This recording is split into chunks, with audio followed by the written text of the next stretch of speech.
दोस्तों अक्सर देखने को मिलता है जब किसी व्यक्ति के जीवन में कोई समस्या आती है, जब किसी व्यक्ति के जीवन में कोई परेशानी आती है तो मानो ऐसे लगता है जैसे उनका सुख चैन सब चला गया हो, उनके जीवन की आनंद खुशी सब कुछ चला गया हो। अब वो अपना जीवन निराशा में व्यतीत करते हैं, उदासी में व्यतीत करते हैं, चिंतित और परेशान रहते हैं। ऐसे ही हम हबक्कुक की किताब में देखते हैं। हबक्कुक की किताब उसका 3 अध्याय और 17 पद, जहां पर कुछ इस प्रकार से लिखा है, क्योंकि चाहे अंजीर के वृक्ष में फूल ना लगे और ना दाखलताओं में फल लगे, जलपाई के वृक्ष से केवल धोखा पाया जाए और खेतों में अन्न ना उपजे, भेड़शालाओं में भेड़ बकरियां ना रहें और ना थानों में गाय बैल हों। दोस्तों यहाँ पर हबक्कुक एक ऐसे समय की बातचीत करते हैं जब वो कहते हैं चाहे वृक्षों पर फल न लगे, चाहे उन पर फूल न लगे, चाहे उन पर फल न लगे, चाहे भेड़ बकरियां न रहें या फिर खेतों में अन्न न उपजे, ऐसे समय की वो बात करते हैं मानो वहां पर अकाल पड़ गया हो। एक अकाल जैसे समय की वहां पर बातचीत करते हैं कि ऐसी समस्या के समय में जब कुछ भी खाने को न रहे, ऐसी समस्या के समय में जब कोई उम्मीद बाकी न रहे, कोई आशा बाकी न रहे, मन वैसे लगता है कि सब कुछ समाप्त होने पर है, ऐसे समय की वो वहां पर बात कर रहे हैं। और ऐसे समय में हबक्कुक अपने आप को उत्साहित करते हैं। ऐसे समय में हबक्कुक कुछ आगे इस प्रकार से कहते हैं, 18 पद में हम लोग देखते हैं, तो भी मैं यहोवा के कारण आनंदित और मग्न रहूंगा और अपने उद्धारकर्ता परमेश्वर के द्वारा अति प्रसन्न रहूंगा। आमीन। वो कहता है कि तो भी ऐसे समय में भी मैं अपने उद्धारकर्ता के कारण यानी कि परमेश्वर के कारण आनंदित और मग्न और प्रसन्न रहूंगा।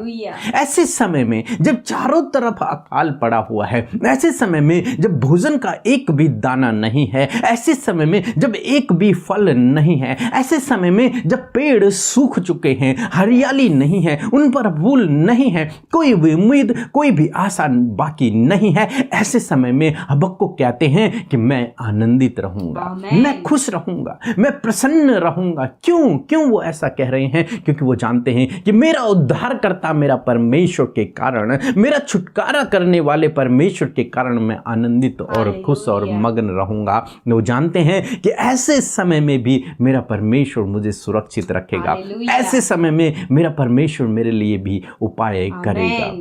हम देखते हैं हबक्कुक की किताब 2 अध्याय और 4 पद में हम लोग देखते हैं परमेश्वर का वचन कहता है कि धर्मी जन विश्वास से जीवित रहता है। धर्मी जन विश्वास से जीवित रहता है। चाहे हबक्कुक के जीवन में ऐसी परिस्थिति का वर्णन कर रहे हैं जब सब कुछ समाप्त हो गया है, खाने के लिए कुछ नहीं है, परंतु वो फिर भी विश्वास कर रहे हैं, परंतु फिर भी उनका विश्वास परमेश्वर के ऊपर है और उस विश्वास के कारण वो जीवित हैं और आनंदित और मग्न और प्रसन्न और खुश हो रहे हैं। दोस्तों इसी प्रकार से मैं आपसे भी कहना चाहूंगा, आपके जीवन में भी ऐसा निराशा का समय चल रहा है जब कोई उम्मीद नहीं है, उदासी का समय है, परेशानी का समय है, परंतु ऐसे समय में आपको निराश नहीं होना है बल्कि आपको आनंदित, खुश और मग्न और प्रसन्न होना है। हालांकि ये मुश्किल है लेकिन आपको ऐसा करना है। क्यों? क्योंकि आपका परमेश्वर भी आपको छुड़ाने वाला परमेश्वर है, आपको बचाने वाला परमेश्वर, आपको ऐसी परिस्थिति से बाहर निकालने वाला परमेश्वर है। और आप उस विश्वास के द्वारा, जो आपका विश्वास परमेश्वर के ऊपर है, आप जीवित रहेंगे इस धरती पर भी और उस अनंत जीवन में भी। विश्वास के द्वारा धर्मी जीवित रहेगा, वहां भी और यहां भी। तो आप निराश ना होएं, आप उदास ना होएं, आप चिंतित ना होएं, आप परेशान ना होएं अपनी समस्याओं को देखकर, अपने संकटों को देखकर, अपने चारों ओर की परिस्थितियों को देखकर, बल्कि हबक्कुक की तरह आप आनंदित, खुश और मग्न होएं, क्योंकि आप इस बात पे भरोसा रखें कि मेरा परमेश्वर मुझे छुड़ाने वाला है,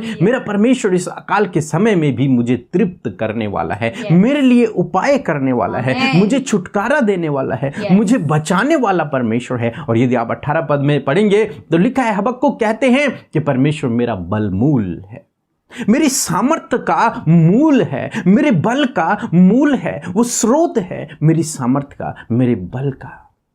वो कहता है कि वो मुझे ऊंचे स्थानों में लिए चलता है। दोस्तों इसी प्रकार से परमेश्वर आपके जीवन में भी करेगा। परमेश्वर आपको भी ऊंचे स्थानों में लेकर के हालेलुया। जाएगा और परमेश्वर आपका भी बल मूल बनेगा। कब? जब आप विपरीत समय में उसके ऊपर भरोसा रखेंगे, और हालेलुया। तभी वो आपके जीवन में कार्य करेगा। उस समस्या के समय से वो आपको बाहर निकालेगा, उस विपत्ति से, उस संकट से वो आपको बाहर निकालेगा, क्योंकि धर्मी जन केवल और केवल विश्वास से जीवित रहता है, हालेलुया। यहाँ भी और वहाँ भी। प्रभु यीशु मसीह पर विश्वास करने के द्वारा ही आपने अनंत जीवन को प्राप्त किया, और यही विश्वास आपको उस नरक जाने से बचा लेगा Yes. और आप अनंत जीवन को प्राप्त कर Yes. लेंगे। सो दोस्तों, मैं आशा करता हूं कि आप समझ गए होंगे कि निराशा के समय में आपको क्या करना है। आपको आनंदित होना है, Yes. आपको प्रसन्न होना है, Yes. आपको खुश होना है, इस बात को समझकर कि मेरा परमेश्वर मुझे छुड़ाने वाला है, Yes. मेरा परमेश्वर मेरे लिए उपाय करने वाला है, Amen. मेरा परमेश्वर मुझे इस परिस्थिति से बाहर निकालने वाला परमेश्वर है, और निश्चय परमेश्वर आपके जीवन में ऐसा ही करेंगे। सो Yes. प्रभु आपको इस वचन के द्वारा बहुतायत से आशीष दे। आमीन।